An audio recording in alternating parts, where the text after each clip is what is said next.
제가 존경하는 한국의 사상가 신영복 선생은 신영복은 김일성 주체 사상을 이념으로 만든 통일혁명당 고위직으로 무기징역을 선고받았던 북한의 간첩입니다. 대한민국을 전복하려 했던 통역당 사건의 주범 신영복을 존경한다는 대통령. 문재인 대통령 부인 김정숙 여사가 독일 베를린에 있는 고 윤희상 선생의 묘소를 참배하면서 윤희상은 동베를린 사건 주요 인물로 독일에 유학 중 북한에 자주 드나들고 간첩 교육을 받아 무기징역을 선고받은 자입니다. 실제 북한에선 윤희상을 애국자라고 표현합니다.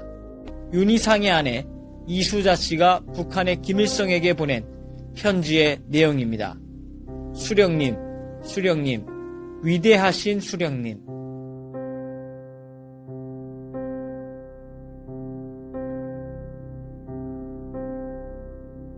약산 김원복 선생이 이끌던 조선의용대가 편입되어 마침내 민족의 독립운동 역량을 직결했습니다.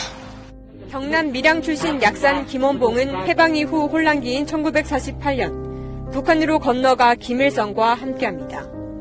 조선인민공화당 김원봉 씨는 양국 군대 동시 철퇴를 고려하였습니다. 이후 북한 초대 내각에서 국가검열상을 맡아 6.25 전쟁을 치렀습니다. 문재인은 페이스북을 통해 북한으로 넘어가 김일성과 함께 6.25 전쟁에서 최전방에서 우리 국민들을 죽인 김원봉에게 독립유공자 훈장을 주고 싶다고 말했습니다. 토지 상승 이득을 모두 세금으로 걷자고 한 경제학자 헨리 조지를 다시 언급했습니다.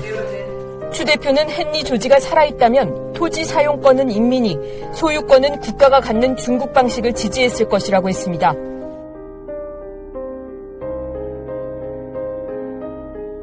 문재인 대통령이 고강도 추가 부동산 대책을 예고한 지 하루 만에 청와대 수석이 부동산 매매 허가제를 거론했습니다. 비상식적으로 폭등하는 지역에 대해서는 부동산 매매 허가제를 둬야 된다라는 이런 주장에 우리 정부는 귀를 기울여야 한다고 생각합니다. 주택 매매 허가제라고 하는 건 말 그대로 주택을 사고 팔 때 정부의 허가를 받는 것입니다. 사유재산제 정면으로 위배되는 발상이죠. 현 정부 부동산 정책의 속내를 숨기지 않았습니다. 대통령의 말 한마디에 청와대 핵심 참모들이 이렇게 논란이 될 만한 발언을 쏟아내자 청와대가 개인 견해일 뿐이라며 허둥지둥 진화에 나섰습니다. 이인영 민주당 원내대표는 4일날 한 일간지하고 인터뷰에서 이번 총선이 시장, 종교, 언론 같은 분야의 기존 패권이 재편되는 계기가 될 것이다 그러면서 총선 후에 토지 공개념과 비정규직 차별 철폐 해소를 위한 동일노동, 동일임금, 경자유전 원칙 등을 개헌 주제로 해가지고 다뤄야 되겠다라고 말을 했습니다.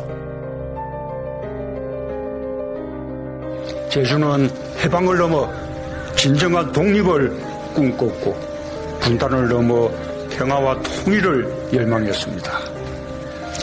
그러나 누구보다 먼저 꿈을 꾸었다는 이유로 제주는 처참한 죽음과 마주했고 중앙통일정부 수립이라는 간절한 요구는 이념의 덫으로 돌아와 우리를 분열시켰습니다.